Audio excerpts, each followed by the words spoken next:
jingle, announcement, or any other form of partisan party identification or symbol ends not later than 24 hours before polling day. Hate speech is prohibited. Be professional. NBC, your right to quality broadcasting. Announcer, management.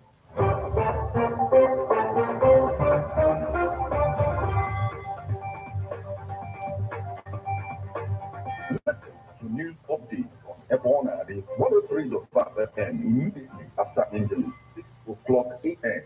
and the 6 o'clock p.m. weekdays. Stay tuned to be updated, to be informed. News updates, live reports. Ebona, the FM brings the news with actualities. I believe that if we are hoping for a new Nigeria, You can as well listen online via mixlr.com/GistFM.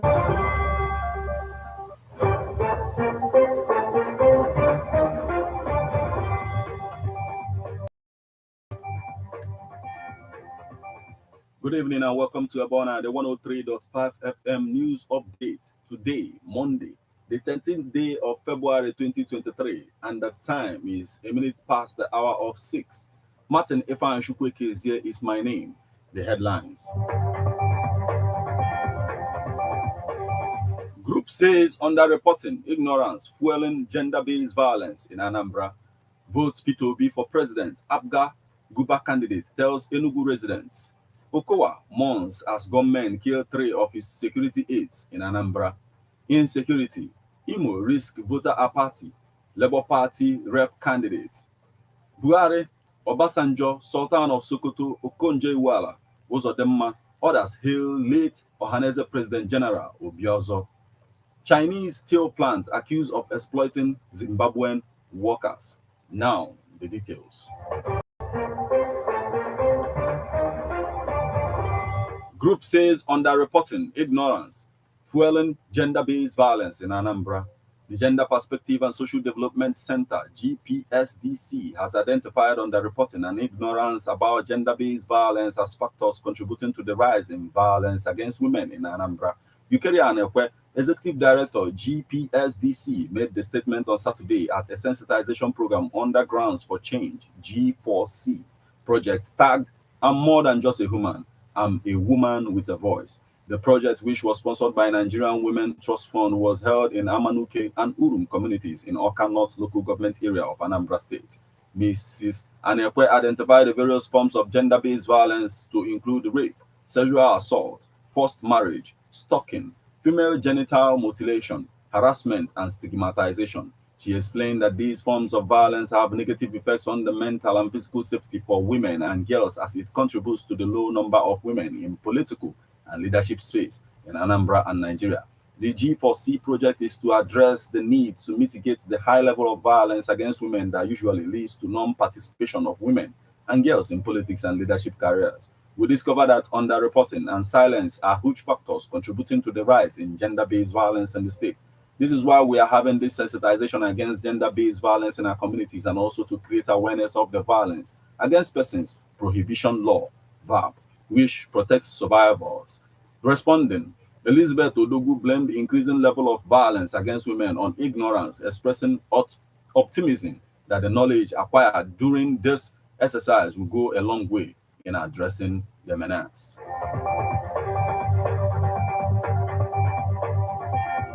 Votes peterobi for president. Abga Guba candidate tells Enugu residents. Chief Frank Nweke Jr., the governorship candidate of the All Progressive Grand Alliance Abga in Enugu, has urged the electorates to vote for Peterobi, the Labour Party presidential candidate, on February 25th and cast other votes for Abga candidates.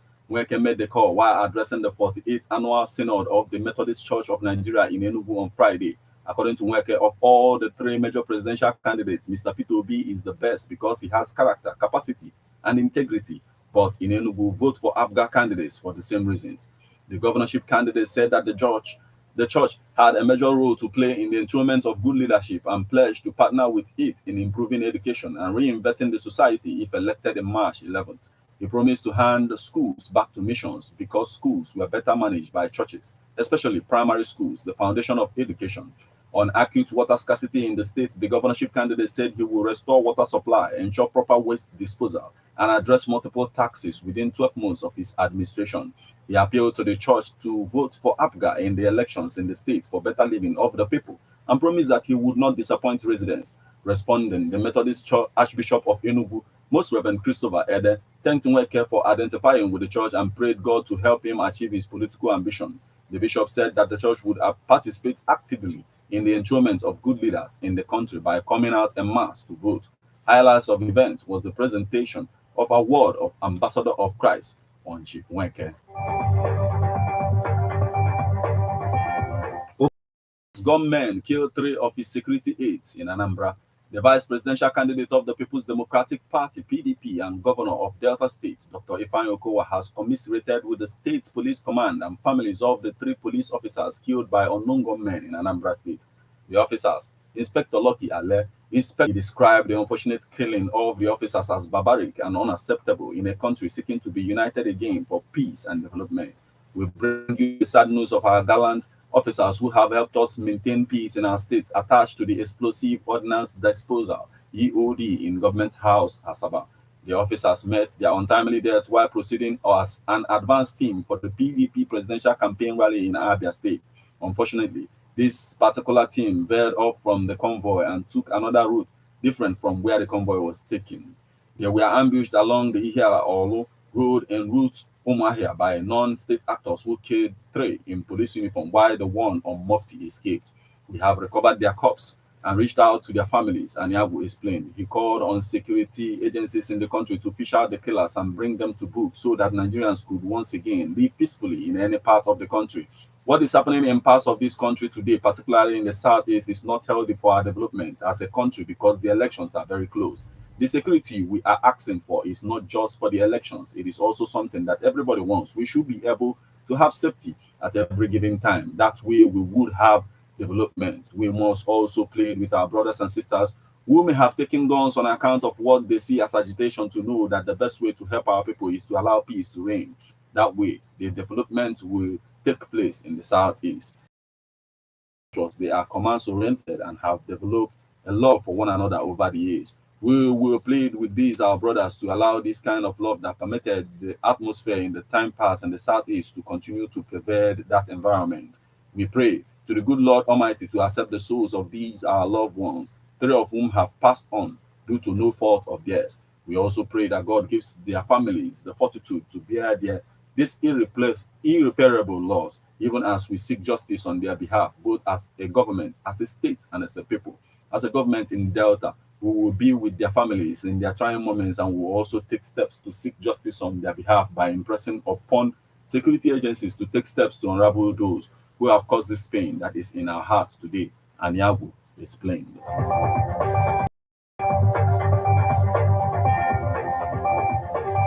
Insecurity, Imo risk voter apathy, Labour Party rep candidate. The Labour Party House of Representative candidate for Okigwe North constituency in Imo State, Chikwem Onoha, has expressed fear that the current insecurity situation in the state may lead to voters' apathy in some part of the state. Onoha, who disclosed his endorsement and other candidates seeking elective positions in the state and National Assembly elections by a group known as the Save Imo, pointed out that his constituency is the most affected. He further said that his constituency had a similar security problems during the collection of PVCs as the exercise, he said, run into issues as government disrupted the process. Onoha has appealed to the state governor, Hope Uzodinma, to ensure adequate security personnel are deployed to the troubled areas. Meanwhile, the group has also endorsed the presidential candidate of the Labour Party, peterobi, ahead of his All Progressive Congress, APC, Bola Tinubu, and the People's Democratic Party, PDP, Alhaji Atiku Abubakar rivals. Others also endorsed are Osita Izunaso for Imo West, Alex Mbata, APC for Imo East, and Ifeanyi Aradume Jr., Labour Party for Imo North Senatorial District. Explaining the choice of Obi and other endorsed, the convener, Save Imo, Chief Ebubago Ekenolu, said no doubt Obi, through his wide acceptability, has shown that his candidacy is divine and seen as only person that take Nigeria out of its present bondage. All other candidates were chosen based on merit. They are all people of integrity and impeccable character. All we are interested in will deliver the dividends of democracy to their people, Ekenulu said. Buhari, Obasanjo, Sultan of Sokoto, Okonjo Iweala, Uzodinma, others hail late Ohaneze President General Obiozor. The remains of the late President General of Ohaneze Ndibo, Professor George Obiozor, were laid to rest on Friday in his Awamama country home, or East local government area of Imo. Correspondents report that eminent Nigerians who attended the funeral service held at the Azomta Cathedral, Owerri, took turns to pay tribute to the late Igbo icon. In a tribute, President Muhammadu Buhari described Obiozor as a renowned academician, diplomat, statesman, patron to the country to serve in various positions. He said Professor Obiozor's outstanding public service career left indelible marks on the sands of time. Also, Governor Hope Uzodinma of Imo said, with the death of Obiozor, Nigeria has lost a working encyclopedia on foreign policy and diplomacy. Uzodinma said, with the death of Obiozor, the entire Southeast has lost a consummate and compassionate leader who inclusive, insightful, decisive, and innovative style was beginning to bear enormous fruits in our relationship with our neighbors and allies. We may have our differences, we may have disagreed in the past, but the best thing that can be given to a man like George Obiozor is the last respect and honor. Igbo race has lost a gem. Nigeria has lost a star, and Imo has lost a man that can best be described as a global encyclopedia. But we take heart, knowing full well that as generous as he was on earth, as God-fearing as he was, the Almighty God will have mercy on him, the governor further said. Uzodinma also urged the late Obiozor family to take heart and put their trust in God. In a condolence message, former President Olusegun Obasanjo described the deceased as an outstanding diplomat who brought his unique knowledge and experience into the Ministry of Foreign Affairs and International Community. Ambassador Obiozor had no doubt come along in his multifaceted career as a political scientist and policy analyst, administrator, and diplomat. It is intrusive that his name in the last 4 decades has become something of a recurrent decimal in our foreign affairs and international relations. Obiozor would be fondly and proudly remembered as multilateralist, an erudite scholar, a passionate nationalist, and diplomatic a legend of international repute, Obasanjo stated. In a tribute, the Director General of the World Trade Organization, Dr. Ngozi Okonjo-Iweala, who also described Obiozor as a keen intellect, a sharp wit, and a gifted observer of the Nigerian condition.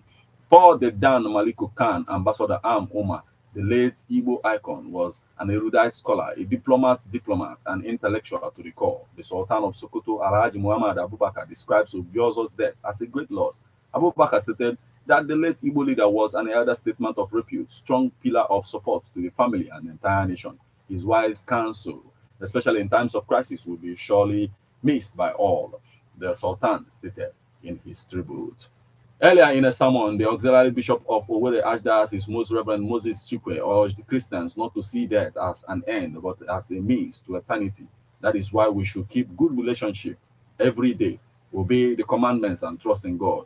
God is always with us, especially at difficult and trying moments of our lives, Chikwe said. He also prayed for the peaceful repose of Obiozor's soul.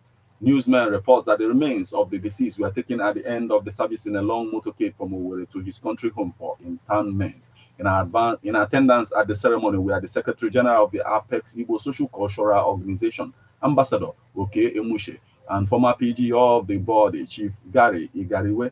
Also present were the leaders of Pan Niger Delta Forum, Chief Edwin Clark, who was represented by General Collins Ihekere, retired, and executive members of the Middle Belt Forum, led by Mr. Ben Atata, elder statesman Chief Emmanuel Iwanyanwu, former Senate President Adolphus Wabara, former Chief of Army Staff General Azubike Ihejirika, retired, former Minister of Health Dr. ABC Nwosu, and former Minister of Aviation Mrs. Kema Shikwe were also present, among others.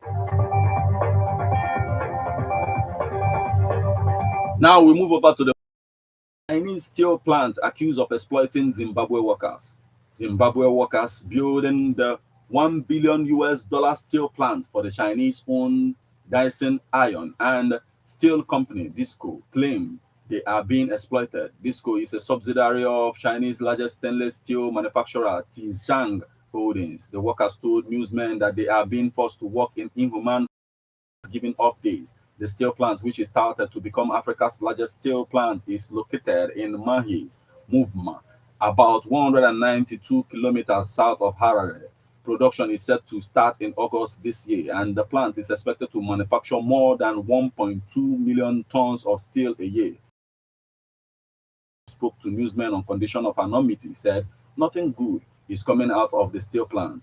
We live like animals. 8 workers sleep in one tiny room. We have no basic sanitation. Sewage overflows at the plant because of block plumbing. We defecate in the bush because there are no working toilets at the plant. The sewage overflow is next to the kitchen where the food for workers is prepared. We are not food. The food we are given by the company is badly prepared. We are given sadza with beans and sadza with cabbage. The food looks disgusting. We eat because we are hungry. We are paid $4 a day, and money comes half in local currency and another half in US dollars. I work for 30 days with no off day. I have no free time to even visit my loved ones, and we are not given any off days. You have to work for 30 days. Recently, I got an off day because I lied that my relative have passed away. It is very difficult place to work, but we work because we are desperate for money and to provide for our families. It's unfortunate that our Chinese colleagues don't see us as human beings, but as animals. It is inhuman. Another worker, who is 32, claimed they are paid US $4 a day, working for 30 days straight with no weekends off, said the worker. The Zimbabwe Construction and Allied Traders Workers Union, which is affiliated with the Zimbabwe Congress of Trade Union, said it tried to organize workers there, but management denied them access. However, in a statement, Dyson Iron and Steel Company denied the allegations, saying they are continued attempts at smearing and undermining the good work of the investors. This is where we draw the curtains on news updates on Ebona. But before we leave, a quick look at the headlines.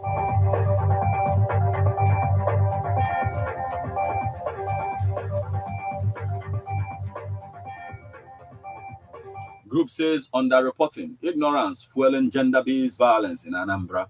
Vote peterobi for president. Abga Kuba candidate tells Enugu residents. Okowa mourns as gunmen kill 3 of his security aides in Anambra. Insecurity, Imo risk voter apathy. Labour Party rep candidate. Buhari, Obasanjo, Sultan of Sokoto, Okonjo Iweala, Uzodinma, others hail late Ohaneze President General Obiozo. Chinese steel plant accused of exploiting Zimbabwean workers.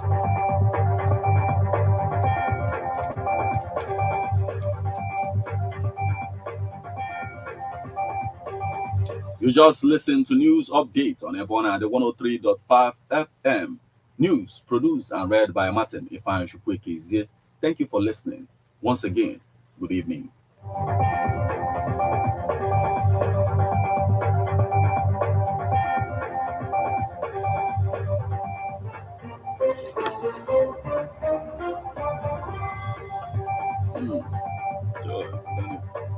Listen to news updates on Ebona, the 103.5 FM immediately after Angeles, 6 o'clock a.m.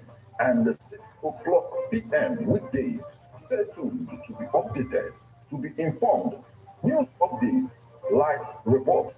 Ebona FM breaks the news with actualities. I believe that if we are hoping for a new Nigeria, You can as well listen online via MixL Gist FM.